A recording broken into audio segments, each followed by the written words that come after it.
El aire huele a copal y a tierra mojada. Todavía no ha salido el sol, pero el lago ya respira.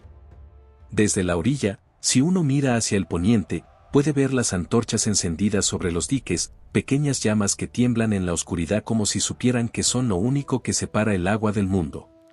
Una mujer camina descalza sobre el lodo compactado de un embarcadero.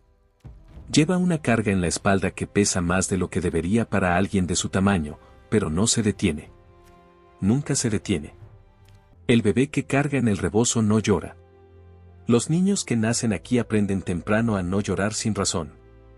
El sonido del agua es constante, casi como una respiración, y en esa respiración vive toda una civilización que el mundo todavía no sabe que existe, y que pronto dejará de existir tal como es. Pero eso todavía no lo sabe nadie. No es a mañana. Estamos en el año que los mexicas llaman 10 caña, lo que el calendario europeo registraría como 1499 o 1500 según el cómputo. Estamos en Iztapalapa. No la ciudad industrial del siglo XXI que conocemos hoy, con sus mercados de tela y sus avenidas sin árboles. No. Estamos en Iztapalapa antes. La Iztapalapa que era una ciudad viva sobre el agua, construida sobre el borde mismo del gran lago de Texcoco, conectada a Tenochtitlán por uno de los diques más largos del mundo conocido entonces. La Iztapalapa donde gobernaba Cuitláhuac, hermano de Moctezuma, señor de un Altepetl que nadie en Europa podría imaginar.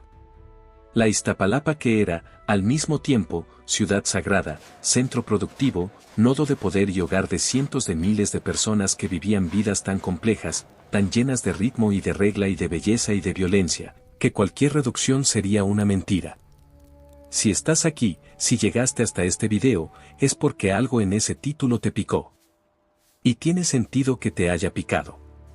Porque todos hemos escuchado la versión romántica y todos hemos escuchado la versión oscura, y la verdad es que ninguna de las dos es suficiente. La verdad es más extraña, más incómoda, más fascinante que cualquiera de las dos. Eso es lo que vamos a hacer aquí hoy, abrir el día cotidiano de Iztapalapa en 1500, hora por hora, cuerpo por cuerpo, sin censura y sin mito. Si esto es lo que estás buscando, te invito a suscribirte al canal y a darle like a este video. Ese gesto tan simple es lo que nos permite seguir trayendo historias como esta, historias que la historia oficial muchas veces olvida o simplifica. Bien. Ahora entremos. Para entender un día en Iztapalapa, primero hay que entender el lago. No como un accidente geográfico. No como un fondo de postal. Hay que entender el lago como el eje sobre el que gira toda la existencia en esta región. El sistema lacustre del Valle de México en 1500 es uno de los ecosistemas más productivos del hemisferio occidental. Son 5 cuerpos de agua interconectados, Zumpango, Jaltocán, Texcoco, Xochimilco y Chalco, que ocupan una superficie de casi 1500 kilómetros cuadrados. El lago de Texcoco, el más grande, es salado. El de Xochimilco y Chalco, al sur, son de agua dulce. Y en ese punto de tensión, en esa frontera entre el agua salada del norte y el agua dulce del sur, está construida Iztapalapa. Literalmente sobre el borde. Literalmente donde las aguas se tocan y se contradicen. El dique de Iztapalapa, que los mexicas llaman Nezahualcóyotl, aunque ese nombre se usa más para la gran albarrada que lo prolonga hacia el norte, tiene 16 kilómetros de largo, 4 metros de ancho en la base, y está construido con piedra, tierra apisonada y estacas de madera. Fue construido no para cruzar el lago sino para controlarlo, para separar el agua salada del agua dulce, para proteger las chinampas del sur de las inundaciones del norte. Es una obra de ingeniería hidráulica que en ese momento no tiene equivalente en ninguna otra ciudad del mundo. No en Europa. No en Asia. Aquí, sobre este dique, caminan miles de personas cada día. Aquí pasan los tributos, los alimentos, los guerreros, los prisioneros, los sacerdotes y los dioses representados en bultos ceremoniales. Aquí pasa la vida entera de un imperio. Y Iztapalapa está en el centro de todo eso. La ciudad en 1500 tiene una población estimada entre 15.000 y 25.000 habitantes residentes, pero ese número es engañoso. Porque Iztapalapa no es solo su población fija.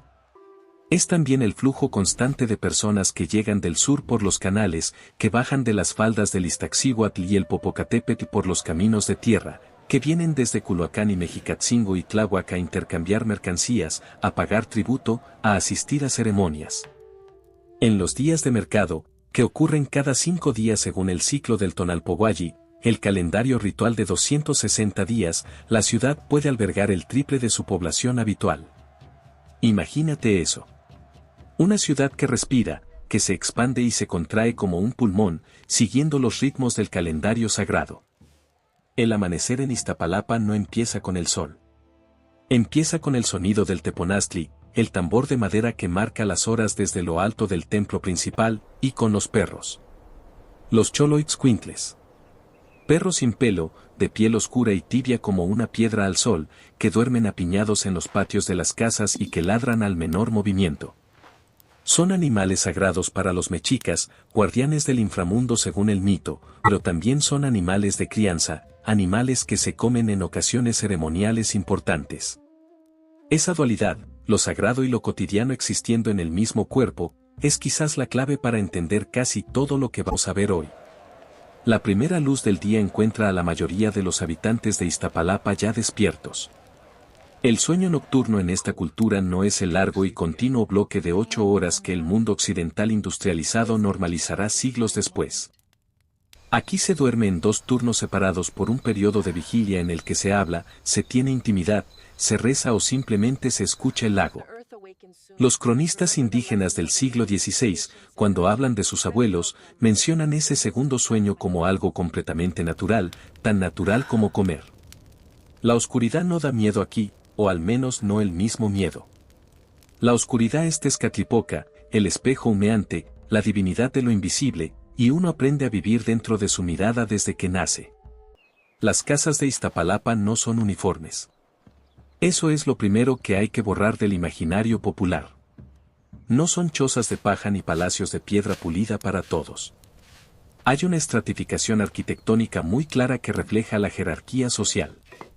Las casas de los Macehualtin, los hombres y mujeres del pueblo común, el grupo más numeroso con diferencia, son construcciones bajas de adobe con techo de paja o de tule entrelazado, con un patio central donde se hace gran parte de la vida doméstica, cocinar, tejer, criar animales pequeños, almacenar agua en tinajas de barro.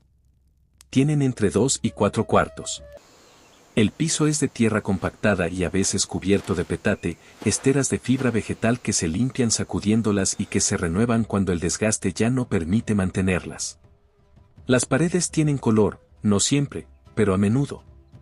Un pigmento rojizo hecho de hematita, o el blanco calizo que refleja la luz del lago y hace que las casas brillen en ciertos momentos del día como si fueran de nácar.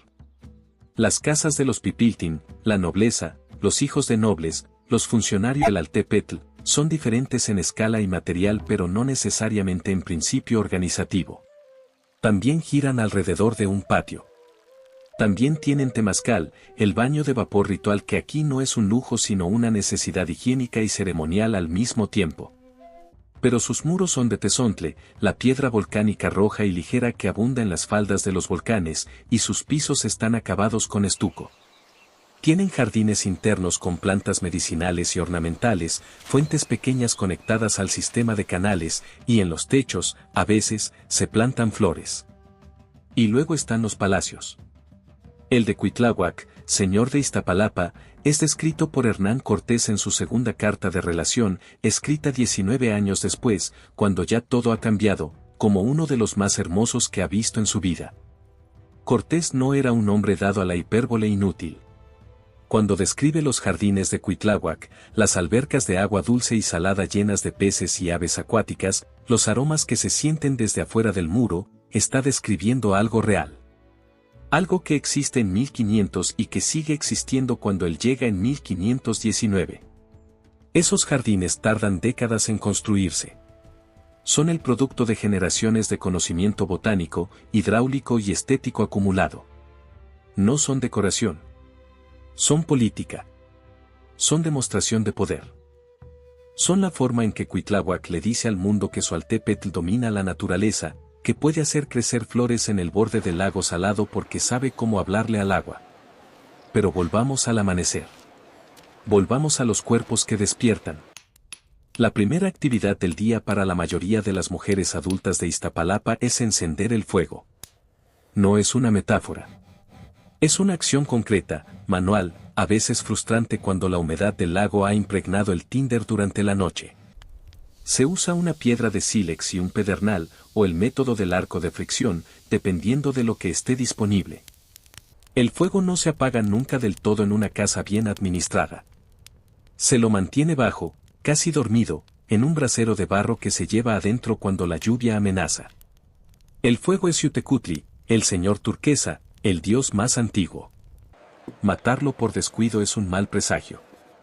Mantenerlo vivo es una responsabilidad que se enseña a las niñas desde que tienen edad para entender instrucciones. Sobre ese fuego va el comal. Y sobre el comal, la tortilla. El maíz es el centro absoluto de la alimentación en Iztapalapa. No como un alimento más entre muchos. Como el eje sobre el que gira todo lo demás. El proceso de nixtamalización, cocer el maíz seco en agua con cal viva, lo que libera la niacina atrapada en el grano y hace posible que el cuerpo la absorba, lo que previene la pelagra, lo que hace que millones de personas puedan subsistir con una dieta relativamente pobre en proteínas animales. Este proceso no es un secreto. Es conocimiento común. Pero eso no lo hace simple. La nixtamalización es una cadena de decisiones: cuánto cal, cuánto tiempo, qué variedad de maíz, qué temperatura del agua. Cada familia tiene sus proporciones. Cada mujer heredó esas proporciones de su madre y las ajustará para sus hijas. El maíz nixtamalizado se muele en el metate. El metate es una piedra de basalto volcánico ligeramente inclinada sobre tres patas, con otra piedra más pequeña, el metlapil, que funciona como rodillo. Moler en el metate es un trabajo físico intenso. Las mujeres se arrodillan frente a él y empujan el metlapil hacia adelante con todo el peso de su cuerpo, inclinando el torso sobre la piedra, respirando el polvo de masa húmeda que sube hacia la cara. Una hora mínima de molienda para tener masa suficiente para las tortillas del día. Más tiempo si la familia es grande. Las arqueólogas que han estudiado esqueletos de mujeres del periodo mexica encuentran cambios articulares consistentes en rodillas, caderas y hombros, la firma ósea de una vida entera frente al metate. El trabajo del metate no es invisible en los cuerpos. Los cuerpos lo guardan. Las tortillas que salen de ese proceso tienen distintos nombres según su tamaño y grosor. Las más delgadas y grandes se reservan para las comidas principales. Las más pequeñas y gruesas, tlaxcalli de bolsillo, podríamos decir, son las que se llevan al trabajo, envueltas en una tela de algodón para que no se enfríen. Con la tortilla se come lo que haya: frijoles negros cocidos con epazote, chile verde picado crudo, quelites, hierbas silvestres que crecen en los bordes de las chinampas, o, en las casas con acceso al lago, pescado. Y aquí hay que hablar del lago como despensa. Porque el lago de Texcoco y los sistemas de agua dulce del sur no son solo un paisaje. Son un supermercado. Los habitantes de Iztapalapa tienen acceso cotidiano a una variedad de proteínas animales que haría envidiar a muchas ciudades europeas de la misma época. Hay peces, los axolotes, las carpas nativas, los charrales secos al sol, y hay aves acuáticas en cantidades que a los cronistas españoles les parecen increíbles: patos, garzas, ibis, grullas, pelícanos. Hay ajolotes, que aquí no son una curiosidad de acuario sino un alimento. Hay acosiles, pequeños crustáceos de agua dulce que se comen fritos. Hay huevecillos de insectos acuáticos, el aguautle, que se recolectan de la superficie del lago con redes de tule y que tienen un valor nutricional extraordinario. Los mexicas los llaman a veces el caviar del lago. No es un nombre incorrecto. También hay insectos. Los chapulines, los chicatanas, hormigas voladoras que aparecen en ciertos momentos del año y que se tuestan con sal y chile, los gusanos de maguey que se comen crudos o asados. El consumo de insectos en Iztapalapa en 1500 no es señal de pobreza. Es señal de conocimiento ecológico profundo, de saber aprovechar cada capa del ecosistema. Es, además, una fuente de proteína altamente eficiente en términos de recursos.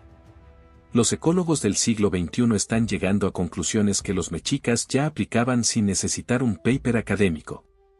Hacia la mitad de la mañana, el mercado de Iztapalapa ya está activo.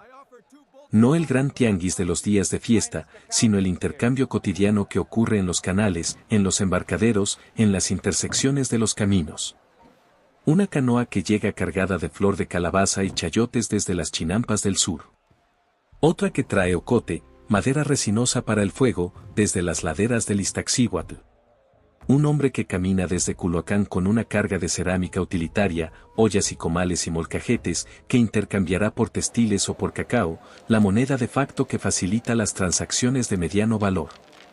El sistema de intercambio en Iztapalapa no es un mercado libre en el sentido moderno. Hay reglas, hay supervisión, hay jueces de mercado que resuelven disputas y que tienen autoridad para expulsar a quien haga trampa en las medidas o en la calidad de lo que ofrece. El engaño en el mercado no es solo un delito civil. Es un acto de deshonra que mancha a la familia. La vergüenza social como mecanismo de control económico es quizás más poderosa aquí que cualquier multa. El cacao merece un párrafo propio.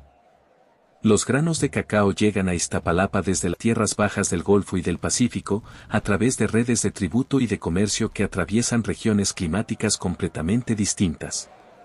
Aquí, en el altiplano, el cacao no crece. Hay que traerlo. Eso lo hace valioso. Un guerrero capturado podría valer cierta cantidad de mantas de algodón. Un esclavo de cierto tipo vale cierta cantidad de cacao. Los valores son conocidos, discutidos, negociados. No hay papel moneda, no hay banco.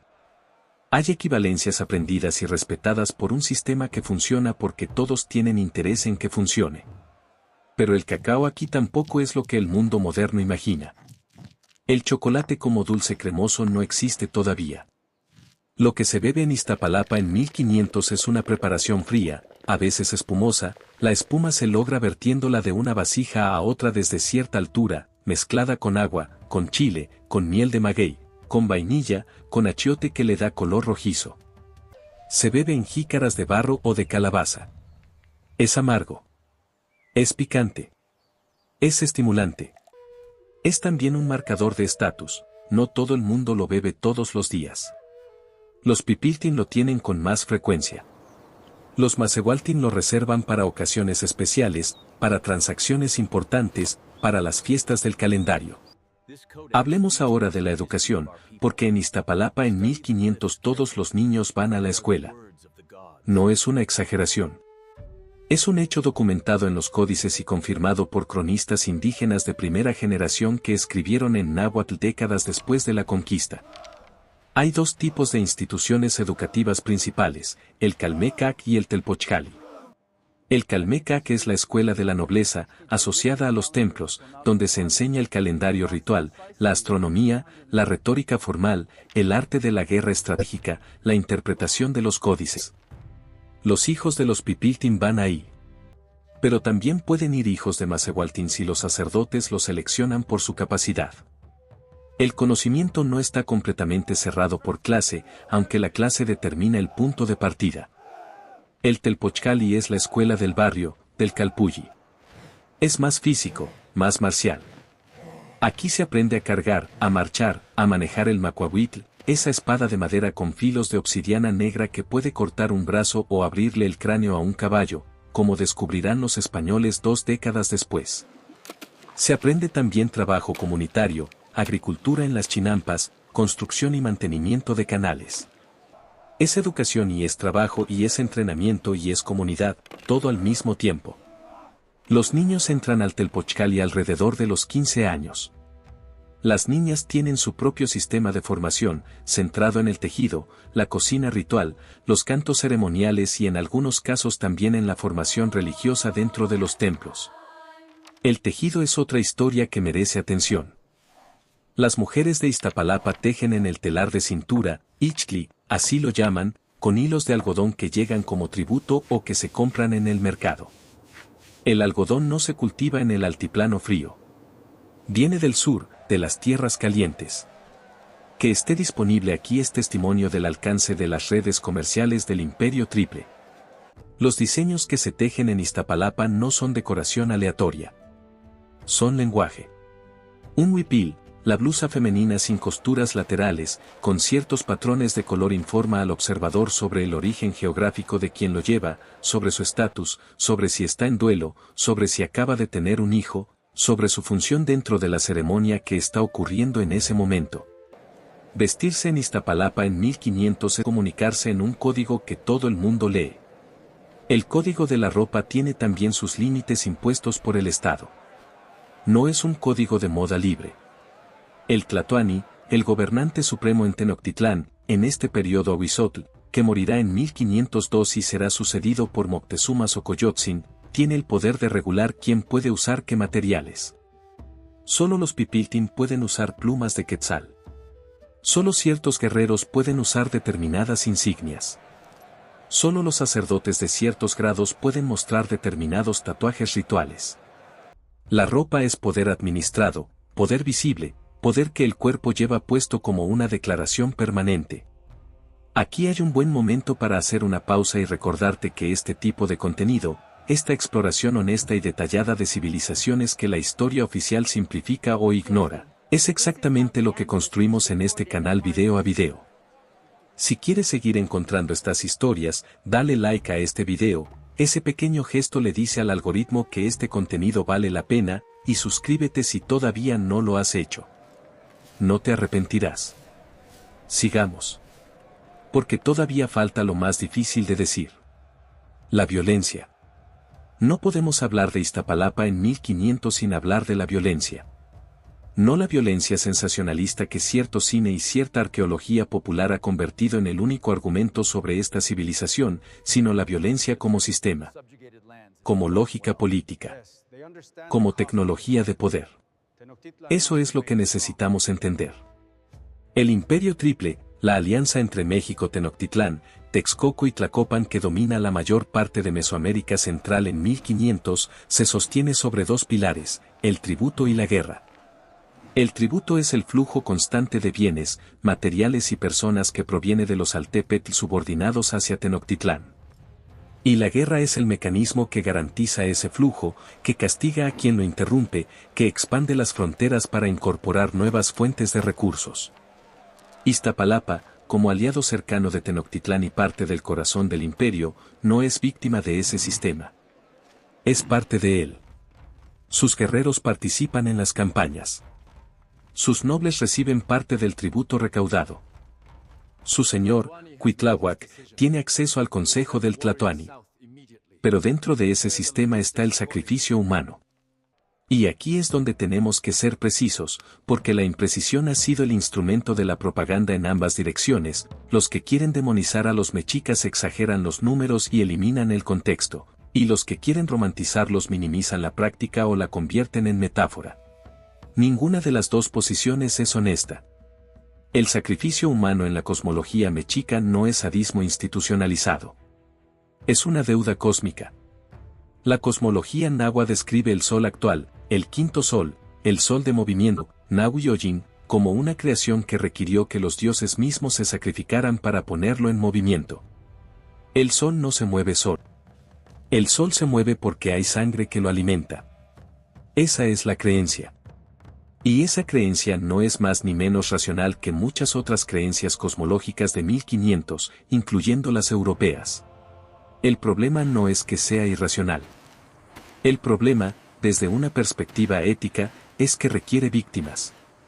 Los sacrificados en las ceremonias más importantes son prisioneros de guerra. Hombres capturados en combate, traídos a Tenochtitlán o a los grandes centros ceremoniales para ser ofrecidos en los momentos del calendario en que el sol lo requiere. En Iztapalapa, la conexión con estos rituales es directa. El dique que une la ciudad con Tenochtitlán es también el camino procesional por el que pasan los cautivos hacia su destino. La gente de Iztapalapa los ve caminar. Sabe lo que significa esa procesión. Algunos la lloran. Algunos la celebran. Depende de quiénes son y de qué lado del sistema los puso. Los números son debatidos por los historiadores. No hay un registro confiable que permita calcular con precisión cuántos sacrificios ocurren por año en todo el imperio. Las cifras que dan los cronistas españoles, 100.000, 200.000 por año, son imposiblemente altas y están sesgadas por el objetivo político de justificar la conquista.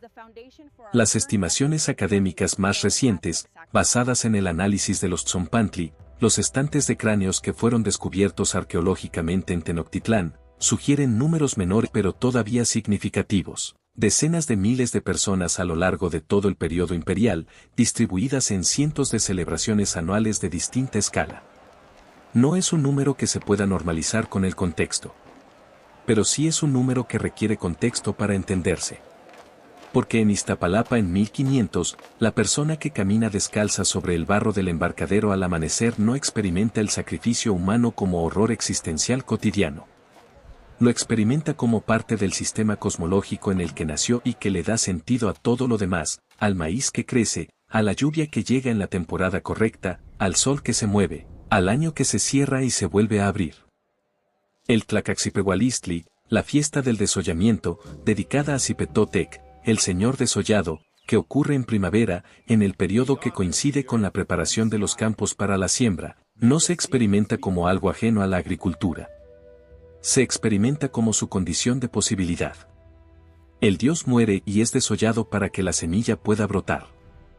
La piel del sacrificado se convierte en un vestido que los sacerdotes usan durante días, representando la nueva piel de la tierra sobre la piel vieja del invierno. Es brutal y es poético al mismo tiempo. Y querer separar esas dos cosas, elegir una y descartar la otra, es mentir sobre qué es el ser humano. No hay inocentes completos en un sistema de poder. Nunca los ha habido. Iztapalapa en 1500 es un lugar de belleza extraordinaria y de violencia sistémica, y ambas cosas son verdad, y ambas cosas están conectadas, y esa conexión es la cosa más incómoda que este video puede ofrecerte. Avancemos en el día. Es mediodía.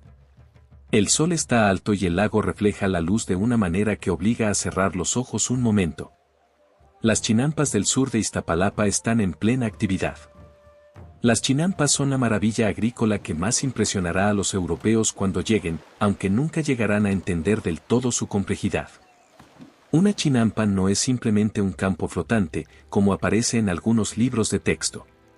Una chinampa es un jardín construido sobre el agua mediante capas alternadas de lodo del fondo del lago, materia orgánica descompuesta y plantas acuáticas, ancladas con estacas de aguejote, un sauce de agua que crece vertical y que con sus raíces consolida los bordes de la chinampa contra la erosión. Cada chinampa tiene entre 2 metros y 40 metros de ancho, y puede tener cientos de metros de largo. Entre una chinampa y la siguiente hay un canal de entre 1 y 3 metros de ancho, suficiente para que pase una canoa cargada con la cosecha. Lo que crece en las chinampas de Iztapalapa en 1500 es una diversidad que ningún campo europeo de la misma época puede igualar.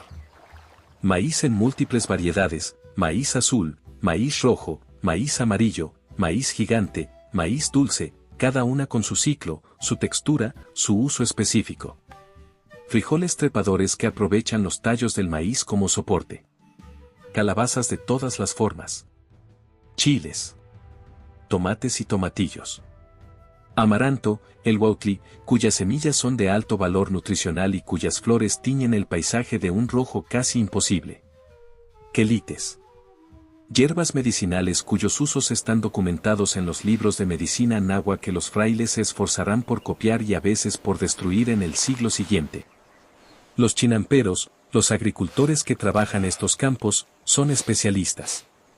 Saben leer el agua, saben cuando el nivel del lago está subiendo peligrosamente, saben en qué mes plantar qué y en qué orientación de la chinampa para aprovechar mejor la luz.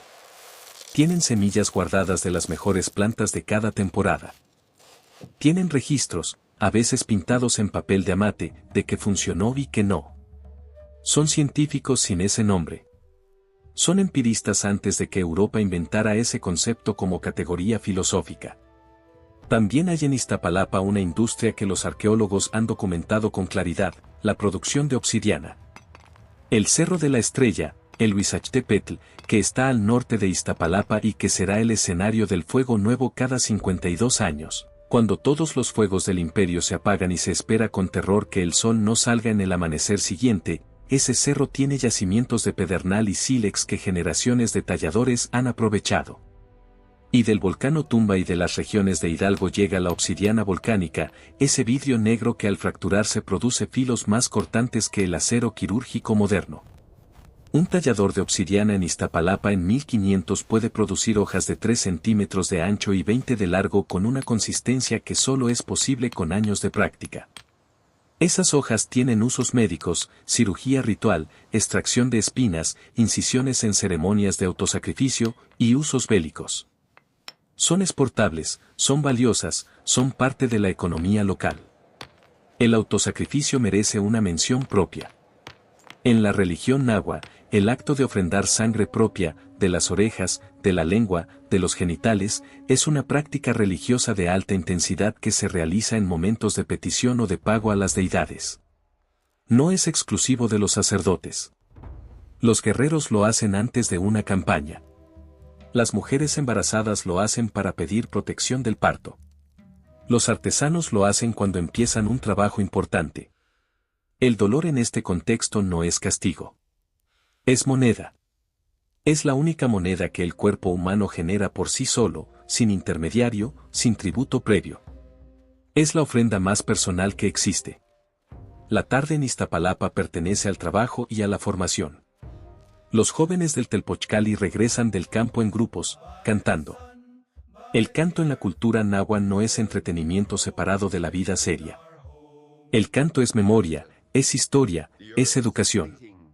Los huehuetlatoyi, los discursos de los ancianos, son composiciones que se memorizan y recitan en ceremonias, en bodas, en la iniciación de los jóvenes. Contienen sabiduría acumulada sobre cómo comportarse, cómo hablar con respeto, cómo morir con dignidad. Son hermosos y son prescriptivos al mismo tiempo.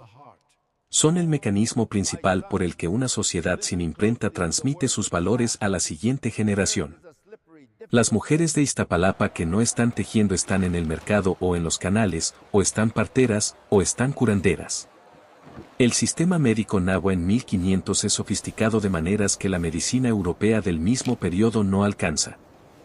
El conocimiento herbolario es vasto y funcional, la corteza del árbol de quina para la fiebre, el toloache para el dolor aunque en dosis muy cuidadosas porque en exceso es mortal, el copal quemado como desinfectante ambiental, el uso de plantas con propiedades antiinflamatorias documentadas farmacológicamente siglos después. Los tizitl, los médicos, tanto hombres como mujeres, combinan conocimiento empírico con diagnóstico ritual. El diagnóstico del estado espiritual del paciente y el diagnóstico de sus síntomas físicos no son procesos separados. Son el mismo proceso.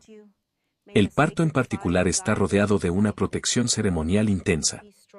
La comadrona, la Tlamatquiticitl, no solo asiste físicamente sino que recita oraciones, invoca a Cihuacóatl, la diosa del parto, y trata el cordón umbilical con un cuidado que tiene implicaciones simbólicas profundas. El cordón de un niño varón se lleva al campo de batalla para enterrarlo, conectando así al niño con la guerra que definirá su vida.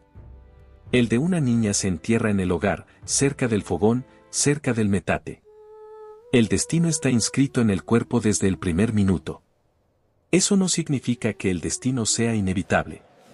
Pero sí significa que la sociedad sabe desde el principio qué espera de cada persona, y esa expectativa tiene peso. El sistema de justicia en Iztapalapa es severo y rápido. No hay cárcel en el sentido moderno. Los delitos se categorizan con precisión, el robo de maíz de una chinampa ajena puede resultar en esclavitud temporal o permanente dependiendo de las circunstancias. El adulterio, si es probado, puede resultar en lapidación, aunque los testimonios indican que esto requería un proceso de evidencia y testimonio, no era aplicado de forma arbitraria. La embriaguez pública es un delito grave para los adultos activos, los guerreros, los padres de familia, aunque los ancianos de cierta edad tienen permitido beber pulque en festividad porque, se entiende, ya cumplieron con su parte del contrato social. El pulque, la bebida fermentada del maguey, tiene sus propias reglas de consumo. Es bebida ritual en primer lugar. Bebida cotidiana en segundo lugar. Bebida de exceso, la que crea problemas, en tercer lugar, y eso tercer lugar tiene consecuencias. La esclavitud existe en Iztapalapa y merece nombrarse con claridad. Pero la esclavitud nahua en 1500 no es la esclavitud racializada que el mundo atlántico construirá en los siglos siguientes. Es una condición legal, no una identidad heredada por nacimiento. Un esclavo puede comprar su libertad. Sus hijos nacen libres. Un esclavo puede tener propiedades.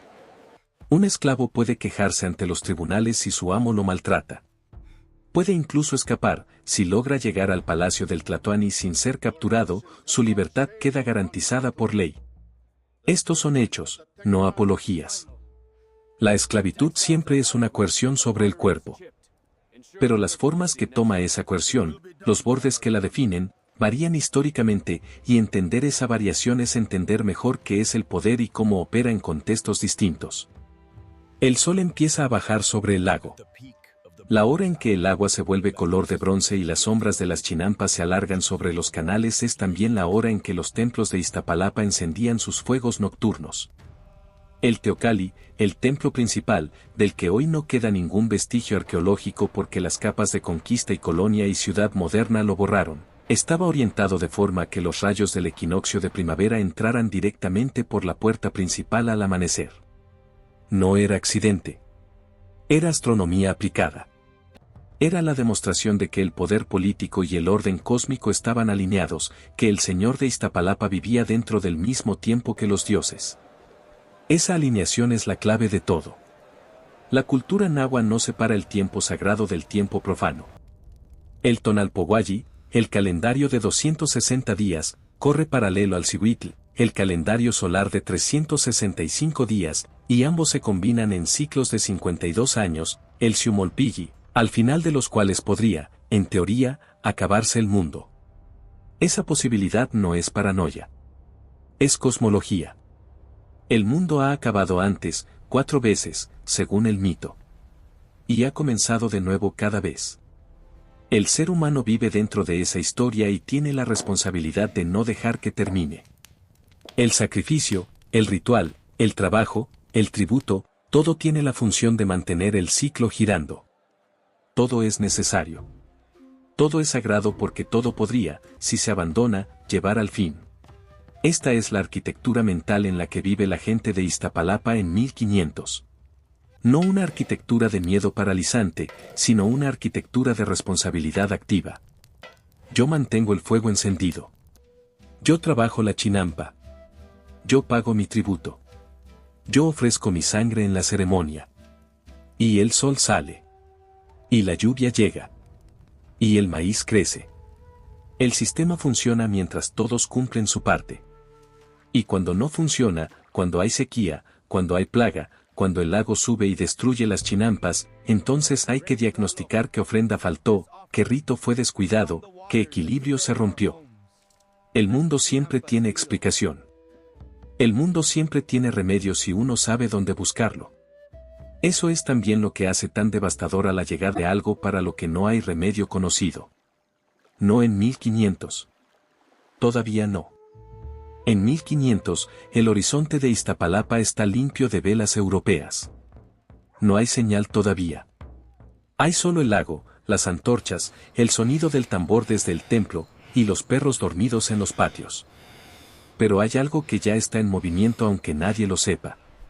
En las islas del Caribe, a miles de kilómetros de aquí, en lugares que los nahuas no tienen en ningún mapa porque ninguna ruta comercial llega hasta allá, ha habido contacto. En 1492, 8 años antes de este amanecer en Iztapalapa, Colón tocó tierra en lo que él llamó las Indias. Y con ese contacto llegaron cosas invisibles. Microbios.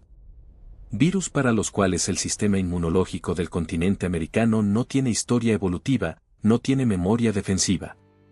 La viruela. El sarampión. El tifus. La gripe. Patógenos que en Europa han moldeado la fisiología humana durante milenios de epidemias sucesivas, creando cierta resistencia parcial en los sobrevivientes. Aquí, en el continente que los europeos llamarán América, ningún cuerpo humano ha visto esas enfermedades nunca. Ninguno. La mujer que camina descalza sobre el mudo al amanecer en Iztapalapa en 1500 no lo sabe. No puede saberlo. No hay ninguna señal todavía. El bebé en el rebozo respira bien. El fuego está encendido. El comal está caliente. El lago respira. Y sin embargo, lo que viene es irreversible. No hay punto en el que el mundo pueda volver atrás y ser el que fue este amanecer. No exactamente. La primera epidemia de viruela llegará a México Central en 1520, 20 años después, traída por los soldados de Pánfilo de Narváez. Cuando llegue, matará entre el 30 y el 50% de la población en el primer brote.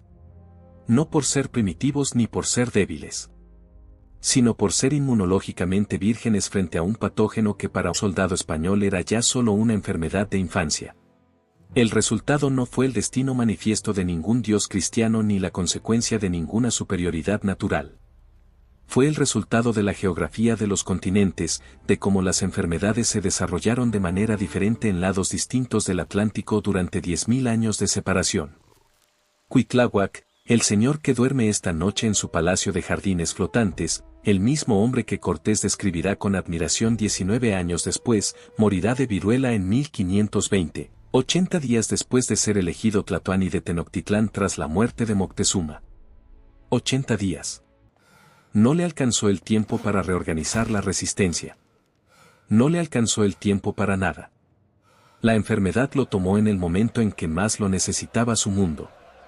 Y Iztapalapa, la ciudad sobre el agua, la ciudad de los jardines y los diques y los mercados y los templos y los perros de piel tibia, fue tomada en combate por Cortés en noviembre de 1519, cuando el conquistador apenas llegaba al Valle de México por primera vez y era todavía un invitado, aunque un invitado armado. Fue destruida parcialmente. Reconstruida bajo régimen colonial.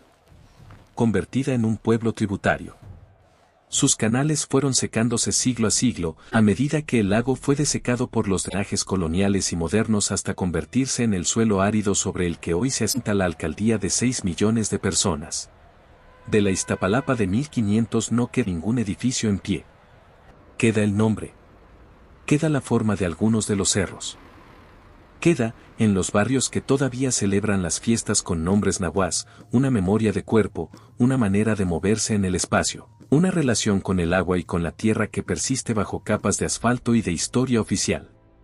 Y queda la pregunta que toda historia como esta nos hace si la miramos de frente: ¿qué perdemos cuando perdemos una civilización?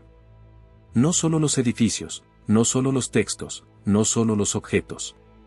¿Qué formas de saber? ¿Qué maneras de entender el tiempo? ¿Qué relaciones con el ecosistema? ¿Qué arquitecturas del significado quedan borradas cuando una cultura es interrumpida a la fuerza antes de poder evolucionar por sus propios términos? No hay respuesta limpia. No hay versión de ese pasado que nos deje tranquilos. Ni la que romantiza ni la que demoniza. Solo hay la complejidad de millones de personas que vivieron vidas completas, vidas con amor y miedo y ambición y misericordia y crueldad y belleza, en un lugar que el mundo moderno conoce con otro nombre y que ellos amaban sin saber que tenían que amarlo antes de perderlo. Esa mujer con el bebé en el rebozo. Ese hombre que escoge una vasija en el mercado. Ese niño que aprende a moler en el metate y que llora un poco porque el polvo le entra en los ojos pero no dice nada porque los niños aquí aprenden temprano a no llorar sin razón. El lago que respira. El sol que sale, porque alguien hizo lo necesario para que saliera, porque alguien siempre lo hace. Ese mundo existió. Completamente. Densamente. Con toda su contradicción intacta. Y ese es el único tipo de historia que vale la pena contar. Si este recorrido por Iztapalapa te movió algo, si te quedaste pensando, si algo te sorprendió, si cambiaste de opinión sobre algo que creías saber, te pido que lo escribas en los comentarios. Esas conversaciones son lo que hace que este canal exista y tenga sentido. Da like si quieres ver más historias como esta, y suscríbete si todavía no lo has hecho. Cada semana traemos un mundo que el tiempo enterró y que merece ser visto de nuevo. Gracias por estar aquí.